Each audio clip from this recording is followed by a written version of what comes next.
Halika na, Nay. Halika na. Yan, tama. Kasama natin si Nanay sa magpapadental. Papayos ng kanyang ngipin na nasira nung nasubsob siya.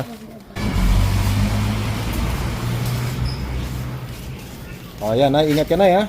O yan. So, magandang araw po at magandang gabi sa inyo kung nasaan man po kayong araw na to. Kasama ko po si Nanay ngayon kasi po ay sasamahan natin sa kanyang dentist. Papatingnan niya po yung kanyang ngipin kasi ay 'di ba yung na-disgrasya nga siya, nabasag yata yung kanyang yung pustiso, yun yung pupuntahan namin para po ay maayos na po. Winter, spring, summer, or fall, tuloy ang buhay sa Canada. Yung braso po ni Nanay medyo magaling-galing na rin po yung kaliwang braso niya. Minsan po nakakalimot ako pagka inakbayan ko po siyang gano'n, nasasaktan pala siya. Eh syempre alam niyo naman tayo, mapagmahal tayo sa nanay natin. Nakalangan talaga. O Nay, sandali lang ha. O Nay, tara na. Binayaran ko na. Halika na yan. Yan. Huwag natin hawakan nga pala. Huwag natin hawakan yung braso, may pilay nga pala yan. So nandito tayo mga kailan, sinamahan natin si Nanay sa dental kasi magpapaayos siya ng kanyang ngipin. Saan ba dito? Dito tayo. Magpapaayos siya ng kanyang ngipin. Gawa ng, di ba, na disgrasya siya. Di ba, nasubsob yung mukha niya, pati yung kanyang braso. Kaya sasamahan natin dito sa kanyang dental para ayusin yung kanyang ngipin. Pustiso yata. Pustiso ba yan, Nay? Yan. Sa susunod, mag-ingat ka na, ano? So, siyempre, kaya tayo nandito sa Pilipinas, mga kainis, para alalayan natin si Nanay. At para sa kanya, yung ating atensyon ay mapunta lahat sa kanya. O, tara, Nay. Dito ka na muna. O, Nay. Halika na, Nay. Ayan. Upo ka na. Upo ka dito, Nay. Ay, sige. Huwag ko hawakan. Sasaktan yung napilay niyang balikat. Eh, yung Nay, kumusta na yung mo? Kumusta na yung braso mo? Ayos na. Yung ngipin na lang, yun, pinayos. Nabasag ba yung pustiso? Oo. Nabasag? Wawa naman. Buti pustiso lang, mag-iingat ka sa susunod. Ha? Para hindi tayo mag-aalala. Ay! Lagi ko nakakalimutan. Nandoon lang, nagdisgrasya kasi yung kaliwang balikat ni Nanay. Nadapa pa mo. Oo, nadapa. Yun nga, disgrasya nga. Pag nadapa ka, nagdisgrasya tawag doon. Ano bang tawag yung pag nadapa ka? Aksidente. Medyo maganda. At is importante, medyo okay ka na ngayon. Tapos may katarata ka pa doon, di ba? Mata. Tayo pang 12 na. Paoperahan mo na yan. Tara na, Nay. Hahawakan ko sana si Nanay, kaya lang baka mamaya ayaw na magpahawak, mahawakan ko yung balikat eh. Oo nga. So anong ginawa, Nay? Sinukat lang, sinukatan lang pala. O tara, sakay sa tricycle na. Mauna muna na yan. Sasakay natin si Nanay. Ingat ka dyan, Nay, ulo mo, ha? Ulo. Ano, yung tuhod mo, Nay, ha? O, yung tuhod na, yung tuhod. Sa TPI po. O, yan, okay na. So tara, dito tayo. Sakay na tayo sa likod.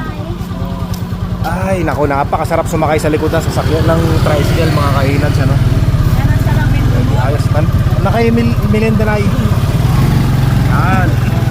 So bali ang nangyari, sinukatan lang daw. Para tapos hindi pa kami nagbayad. Para sa susunod mas madali na lang daw. Isasalpak na lang yung ngipin ni Nanay.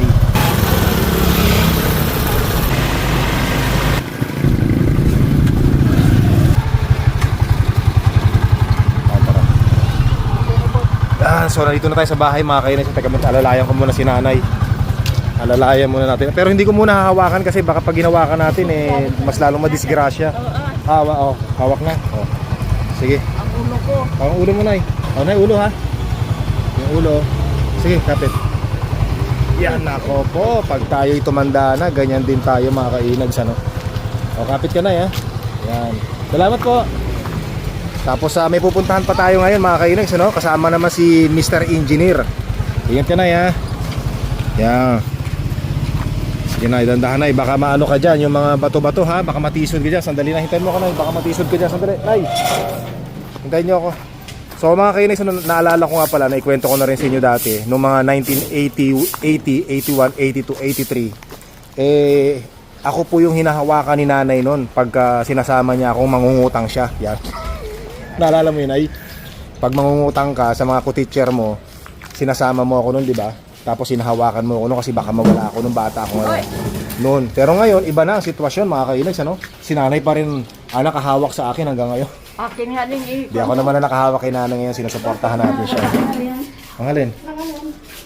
Sos na wala na signal sa aking keypad. Ang alin? Alin na wala? Baka wala ka na load. Baka wala ka nang load. Talaga na kayo. Wala ka charge. Ay, baka wala nang load, ba't ka na? Ibig sabihin, no? Ba? Akin. Yeah, syempre kailangan na talaga natin intindihin ang ating mga nanay. Syempre pagka nagkakaedad na talaga, minsan ganyan nagkaka-ulyani na minsan, normal na yan mga kainags, ano? Yeah. Mag-chat eh, may alas 7 pa yung ano. Oo nga, paano makakapag-charge ay brownout ngayon? Brownout nga pala ngayon mga kainags, ano? Mula kaninang alas 7 ng umaga, hanggang ngayon brownout pa rin, pero sabi nung balita, mamayang alas 7 daw ng gabi magkakaroon. Naku, grabe. Parang ngayon lang uli, nagka-brownout dito sa San Jose Occidental, Mindoro. Nung unang dating ko, nag-brownout siya, 15 minutes lang, nagkaroon ulit ng kuryente. Doon po sa mga hindi nakakaalam, ang sakit po ng San Jose Occidental, Mindoro ay ang madalas na pagba-brownout. Pero eto, nung napalitan na yung mga nakaupo, medyo mas nag-improve kahit papaano. Pero ngayon, nag-brownout siya. Pero sabi ng nanay ko, birang-bira daw mangyari yung ganito. Siguro baka merong inaayos, baka ganun, hindi natin alam. O yan, dito kami sa sala ngayon nila nanay. At pinapakain natin si nanay ng Quaker Oats, tsaka yung kamote. Oh. Yan. Tapos tayo, coffee naman tayo. Kanina, nagtataka si nanay, yung cellphone niya raw kanina, meron pang ilang bar, nay? May ano pa, may charge pa. Tapos nagtaka ka ngayon, ba't wala ng charge? Kasi yung bar kanina, 1 bar na lang. Hindi napansin na nanay, lobat na. Kaya nagtataka siya kanina. Kaya pala pagbigyan mo sa akin, tumunog. Kaya pagdating niya dito sa bahay, sabi niya, bakit daw wala nang lobat daw na lobat na yung cellphone niya? 1 bar, hindi nga na i-charge kasi nga walang kuryente. Ay, mga kinakain ni nanay, mga healthy. Kamote, ito kamote, oh. Healthy. Ano yan, ay kinakain mo na yan, isa? Kamote din to? May ulit siguro ang dahon niya. Nagpaligaw, isang piraso na yung puti. Tapos ito, nandito yung isa, si Coffee. Hello baby girl. Sarap ng ulam kanina ng mga yan no? Daming nakain no? Yan. So yung langit natin, kalangitan po natin ay medyo makulimlim. Pero mainit pa rin kahit na makulimlim ang ating kalangitan gawa ng yung heat. Kumain ka na kumain dyan na yan. Pakabusog ka yan, Quaker Oats. Para madaling matunawan si nanay kay daddy. Bibisitahin namin. Pero bibili muna ako ng bilog. Gin. Siyempre, si daddy kasi mga kainis, saan ba ako bibili? Di siyempre sa tindahan. Saan dyan? Ako nang bahala doon, huwag mo na problemahin yun. Ako nang may problema doon, ha? Hindi, bibili akong tricycle dyan. Bibili ng tricycle, bibili na ako ng gin. Bahala dyan, mabilis tayo. May tindahan lang sa kanto. May pamasahe tayo dyan, boss. Siyempre, pamasahe lang. Ang dami kong pamasahe dito. Wag mong alalahanin yung pamasahe na yan. Akong bahala dyan. Yan. Tapos, nga pala, doon sa mga hindi po nakakaalam, si daddy ko po kasi ay manginginom. Kaya, bala ko po magdala ng gin para ialay sa kanya doon sa ating pagbisita. Kung saan siya nakahimlay. Yan. Siyempre, si daddy po kasi na pumanaw siya 2019, 2009, year 2009. Yan. September 3, 2009. Dito siya dito siya mga kainags na yung step na yan, pagbaba niya rito, Doon. asan ba? Doon pala sa loob. Medyo mataas kasi yun no? Mataas kasi yun yung galing sila sa kwarto niya, sa kwarto nila ni nanay, galing sila. Meron pang isang step pababa para sa sala. Pagbaba ng paa niya, nanigas na yung paa niya, hindi niya na na-stretch. Yun na, dire-diretso doon na po nagsimula ang lahat. Yan, dito mga kainags, dito yung sinasabi ko. Galing sila sa kwarto. So yung daddy ko, pag baba niya dyan, yung paa niya, hindi niya na na-stretch, nanigas na. Kaya dito siya bumagsak. Pero naidala pa naman sa ospital. Yan, pero tapos sa ospital na binawian. Ayan ganda pa naman ito Oh, di ba? Ang taas, no? Ganda siya. Tapos yan, dumadami na rin yung mga tao, mga kainis na dumarating dito sa plaza, no? Kaya lang, medyo malungkot nga gawa ng walang kuryente. Baba muna tayo rito. Nako, baka yung tuhod ko.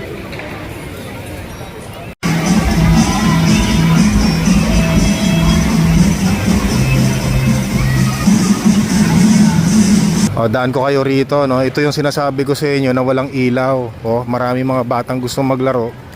Kaya lang nung mga yan, mga inaarkila yan eh. Kaya lang, baka magkabanggaan kasi delikado eh. Kaya hindi muna siguro pinapa-operate. Ayan, no? Sarap bumili ng mga mani rito. Mamaya na tayo bumili dyan. Dito muna tayo, papakita ko muna sa inyo yung harapan natin, mga kainis, kung gaano kaganda ang San Jose ngayon, no? Oh, very colorful sa mga ilaw, no? Pati doon, mga kainis, oh. Yan. Pero puntahan muna natin to, pakita ko sa inyo. Maganda yung pagkakaayos ng San Jose, ano rito, ng City of San Jose. City of San Jose, hindi pa pala City ng San Jose, yung gobyerno ng San Jose. Yan, ito tindahan din to, mga turo-turo. Ang ganda, grabe. Dati nung 1980s, mga kainags, ano, hindi ganito kaganda dito. Ngayon, tingnan nyo naman, no? Punta nga tayo dun sa ano, sa maraming ilaw na yun, ayun, maganda ron, no? Oh, ganda, mga kainags, ano? Paskong Pasko, oh. Mga reindeers. At si Santa Claus doon nakaupo. Wow, ganda. Ganda, no? Oh, kumpleto. Ayun pa si ano, si Teddy Bear.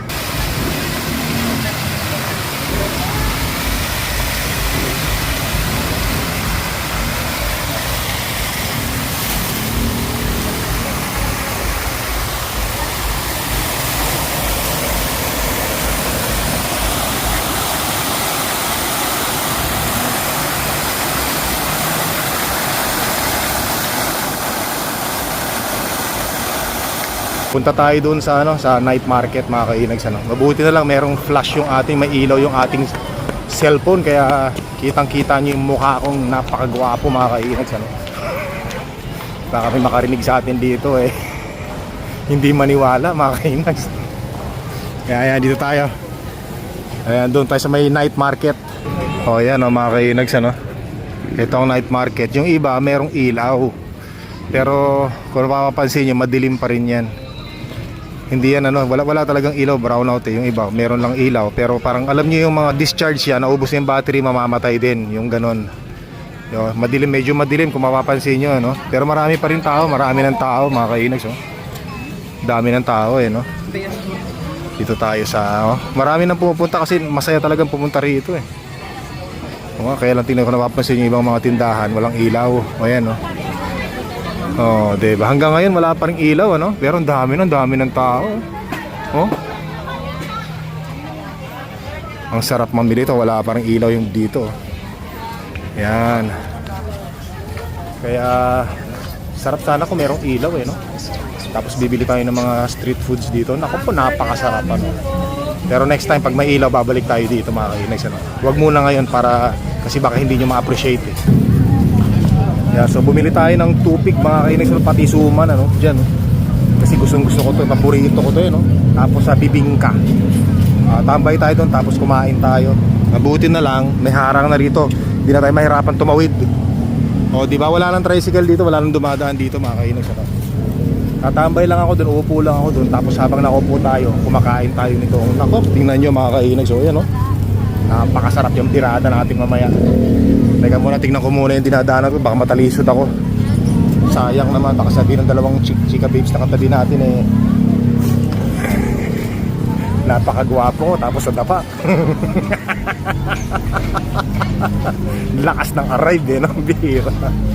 So maya doon ng konti magkakailaw na. Ito na yung binili natin, no? Nako po. Sarap niyan, mga kainags, oh. Ito na, mga kainags, birahin na natin, oh. Nako po.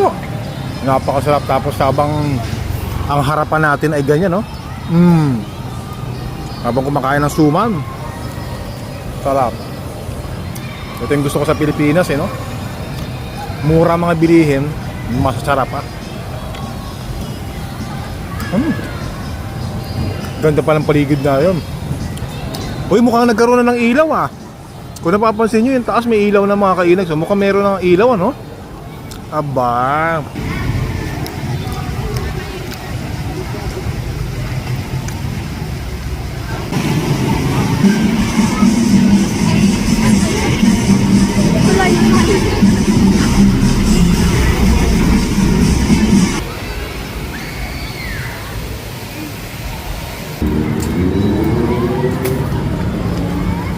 Ibang-iba na talagang San Jose Occidental Mindoro mga kainags ano.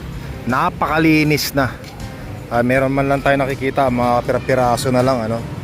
Pero may mga maglilinis itong mga plaza na to mga kainags ano. Napatagal yung tambay natin doon, masyado akong naaliw sa kakapanood. Masyado akong naaliw sa kakapanood mga kainags ano. So don't forget to subscribe po, click the like button, leave your message at maraming salamat po.